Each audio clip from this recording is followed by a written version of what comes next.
Hi, Kalista. It's your dad, or I should say your biggest fan. Um, Today's your graduation, and as you know, I'm not loaded and really didn't have too much money to give you flowers or what have you, but I thought I did have something of value, and I thought I would just share some memories with you and take kind of a walk back in time and look back, what it was like in the beginning. So, in the beginning, you were such a cute baby. You're such a good baby. You didn't cry a lot. Just, I don't know, weren't difficult. Um, and as a baby, I was a neighbor. I lived close by, and we got in the habit of me being there at bedtime and putting you to sleep, and then it got to the point where you waited for it. I lived nearby, so it was really quite nice. But I'd sit down with you and I'd sing to you or recite poetry or whatever and you'd just lock eyes with me and smile, and it was just a very tender moment. It was, I think, critical to our bond. And then I remember grade school, or before grade school, I had heard something. It was 500 books by the age of 5, and so I made that a goal for me, and we crushed that goal. We spent a lot of time at the library. I still do with your siblings. It works so well. But I'm not going to make any claims to have taught you to read. I just read to you. You went to school and you just came back with more knowledge and understanding and ability to read. And so I think you learned along the lines that education, I know we had the conversation about education being your job. I really don't want you to see it that way. But early on I told you that it seemed to work for you. You took it serious and applied yourself. And you had great teachers, Mr. L's and gosh, I can't remember all their names, but it's been a long time ago. But you seemed to love your grade school. I had a great experience there. And then you went on to Orchard. You started Avid, and then throughout the time you're playing softball, rec league. Then you started playing volleyball as you got into high school, and softball. Made the varsity team in your freshman year.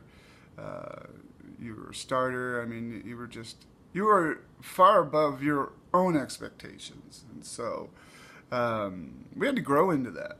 You had to grow into that. I wasn't used to that level of softball, so I wasn't sure what to make of it. I just tried to be a student like you. But what a wonderful time that was. But here we are at senior year, and you're graduating. You've been with Avid 7 years. You got like 3 scholarships, 4 letters. You're beautiful, you're athletic, and you're so smart. You're taking classes like chemistry and calculus and all these classes that I never even tangled with. So you're book smart. You're much book smarter than me. But I have you by experience, and I'm still good for advice, and I know that you have a history of taking my advice and listening to me, which makes me just even more want to be a better dad for you. But you're also smart enough to know when to forget what Dad said, it's not a good idea, or you came up with something better. And you're going to do that more and more as time goes on, and that's fine. That's always what I've intended for you. I love you, and I'm so proud of you for graduating. I'm going to be there in a little bit here, but like I said, I hope this means something to you. I wanted to give you something for graduation. And you'll have this forever. You can always go to YouTube. Okay? So I want to just write something, or read something I wrote. My memories bring me pride and happiness. I can easily close my mind and go back in time and see you at every stage and at every age. And I don't need things like photos and varsity letters, 4 of them, and 4.0s and scholarships. But they do make for nice decor, in my opinion.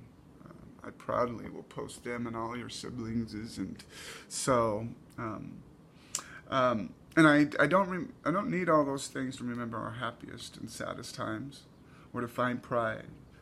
Your continued happiness and your continued success is enough for me to find happiness and pride. You give me my identity, and in you succeeding, it kind of helped me rediscover a piece of myself, one that thought more productively and was more ambitious. And so you being you helped me find me. That's a true statement right there. So just like the brutality that went into everything you had to do to graduate today, nobody can take that away from you. You did all that. You did that. And I'm so proud of you. I love you.